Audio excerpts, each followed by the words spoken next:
shakalaka. With Bitcoin and the entire cryptocurrency market down over 30% in the past month, people are fearful right now.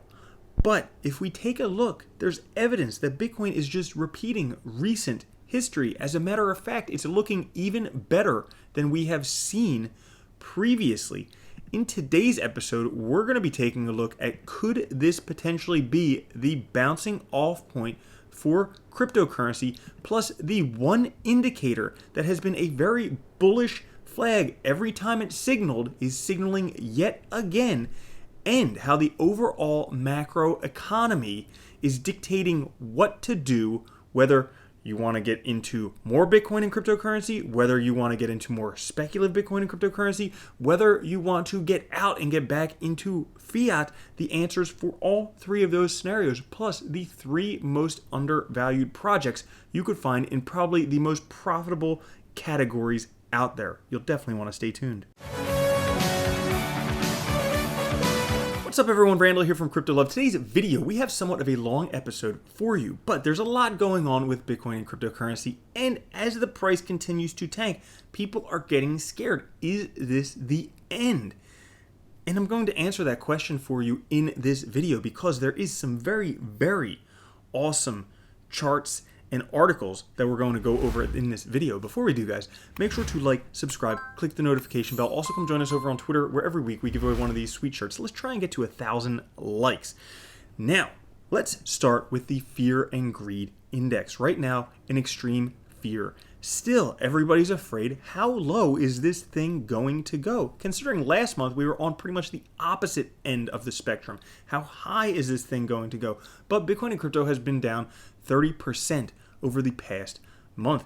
And if we take a look, it would appear, if you're a smart, cognizant trader, this would be the ideal opportunity to buy. Whenever the fear and greed is below 20, well, great time to buy where it is right now. Whenever it's above 80, great time to sell. So if you are in that mindset, the contrarian mindset, where you like to be greedy when others are fearful and fearful when others are greedy, we're going to go over some great projects towards the end of this episode you should definitely take a look at. But before we do, guys, it appears as though Bitcoin is repeating itself from what happened in September, how we had the upper consolidation range, the lower consolidation range, and a downward trend line back then before eventually it broke out and then hit the target. Well, it looks like the same thing is happening yet again, almost identically.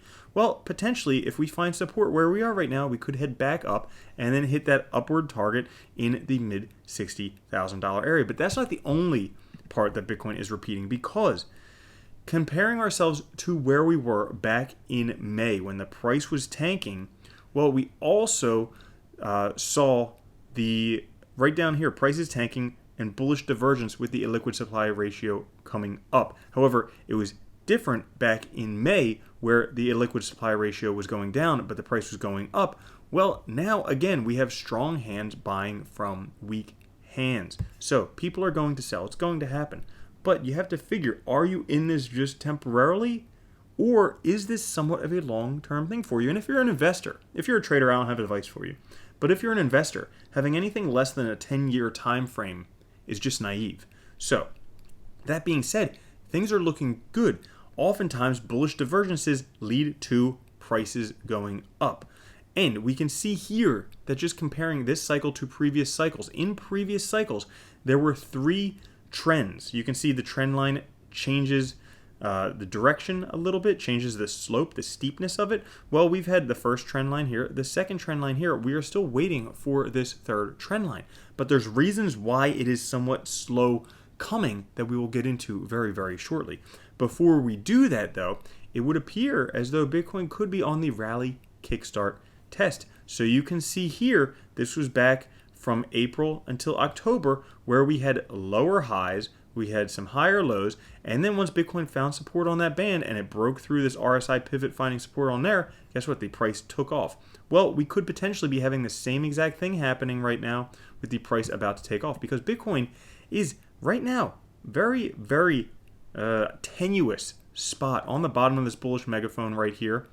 And there is potentially, could be bad news. I mean, we have a top here we have a top here, we have confirmation point here in the middle. If Bitcoin gets below this $30,000 range, now that's a big if because it's like $15,000 below where it is right now.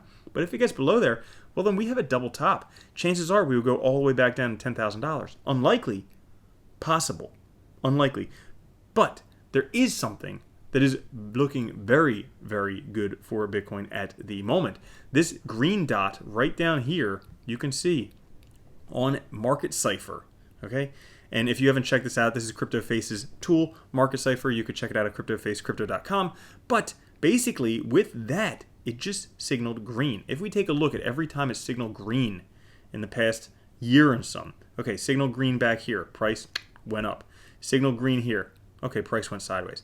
Signal green here, price went up. Signal green here, price went up. Signal green here, price went up. Signal green here, price went sideways. So for the most part, every time it signals until the next signal, guess what? Price goes either up or sideways. So we would expect either the price to go sideways or the price to go up. Now, what is dictating that price? Because I think the market has lost some of its frothiness, which I would argue is actually a good thing, even though it may require a little bit of intermediate pain. This article right here by Arthur Hayes, you guys know I like him. We've talked about his article. Yes, I read the white paper about Ethereum, how it could reach $4 million per Ethereum. But despite what he did with BitMEX and screwing people over with that, you know, he is a smart guy and a very good businessman, and he understands financial markets. And this article I was made aware of by Elio Trades. He was talking about it, and it is a really good article because basically Arthur Hayes talks about basically people are in three different positions with crypto right now. One, there's those who must decide whether to allocate more fiat into crypto. They're chiefly concerned with the amount of monetary debasement that will occur.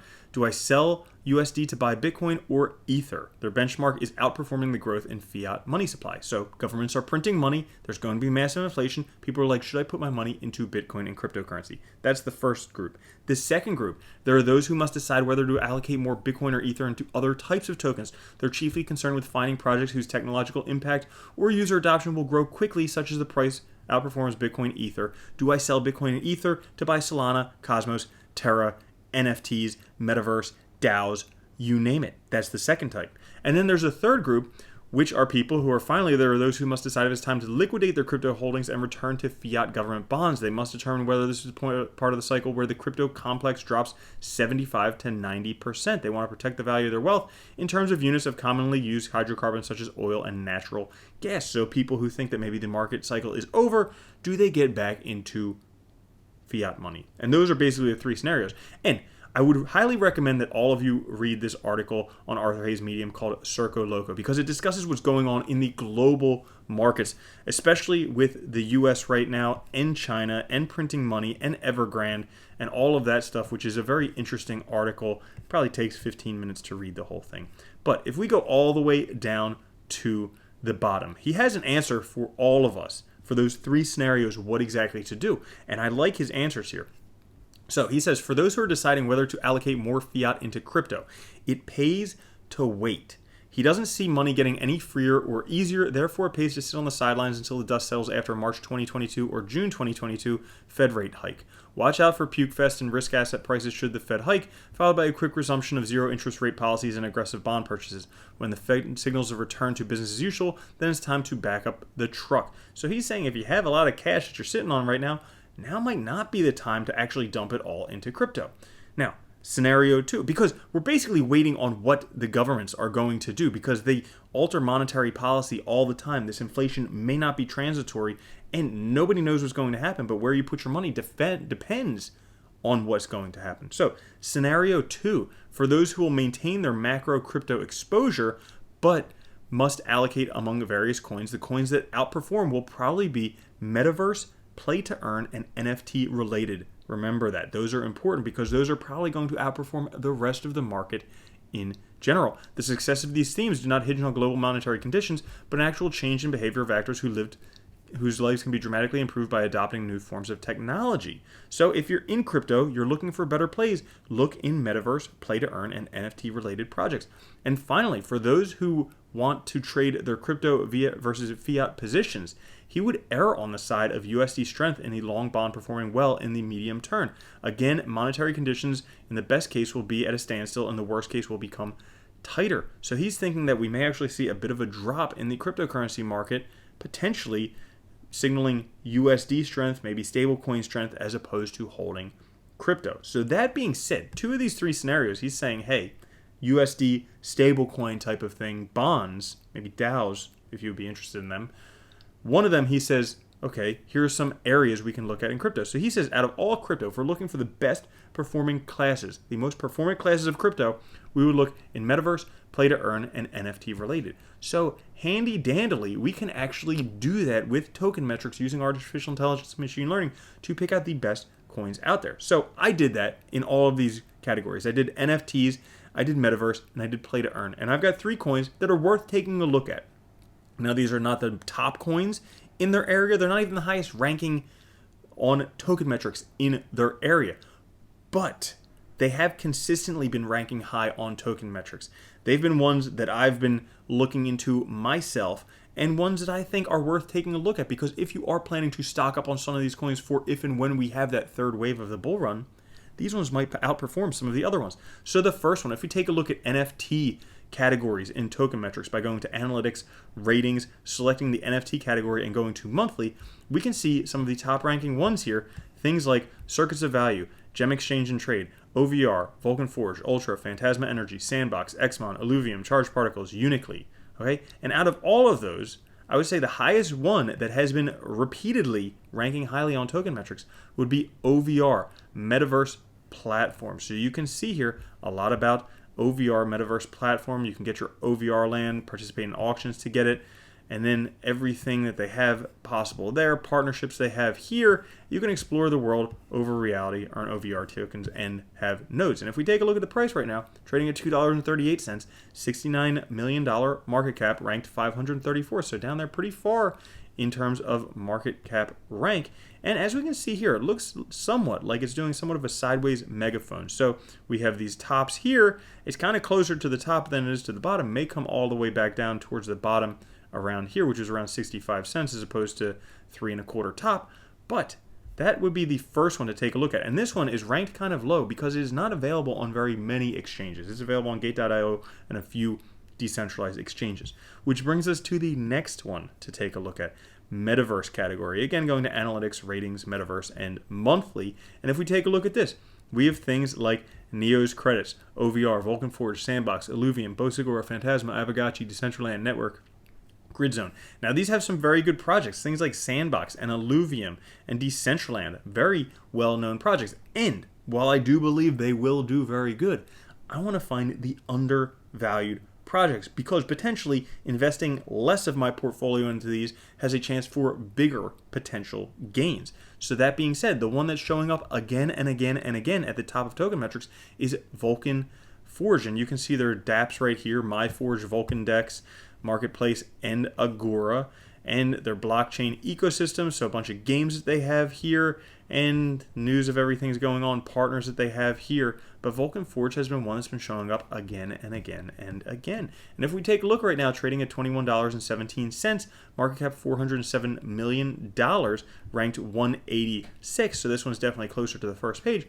But we can see it has had a significant pullback from recent all-time highs of $44 all the way down to $21.46, down 56% from the all-time highs. Now, granted, it could continue to keep going down, but you can see there was some resistance right here around the $21 area. We might expect to find some support there, which brings us to the last category that we have right now, play to earn. And again, we go analytics, ratings, play to earn, monthly. And if we take a look at this one, we have a few of the same names we've been hearing over and over again. OVR, Sandbox, Illuvium, Phantasma, Gala, Deepcoin, Avagachi, Decentraland, AnchorKey, Mobox, Chain Games, Sphere. So if we take a look, I would actually say Phantasma is one worth taking a look at, because this is one that's been up there again and again and again.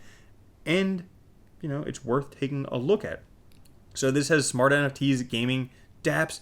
And one of the things that I think means at least a little bit is that this guy right here is talking about it on-chain gaming. He was talking about Gala games. That's one of the big reasons why I made a video about Gala games, because I watched his videos and learned a lot about them. And potentially, he might have found some more gold here with Phantasma, built for gaming, NFTs, and dual token economies.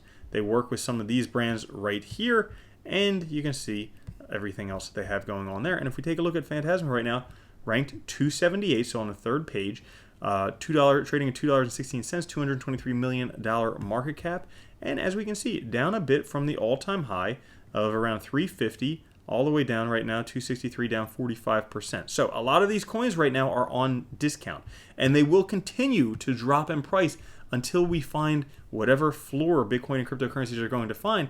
And then at that point, well, investing in these projects would probably be pretty good. Investing now or investing later, because all of them could potentially do very, very good. So that being said, overall, am I scared about the markets like everybody? No, not really. I've been through a cryptocurrency drop where it went down 90+%. A lot of my altcoins went down 99%. And if that happens again, so be it.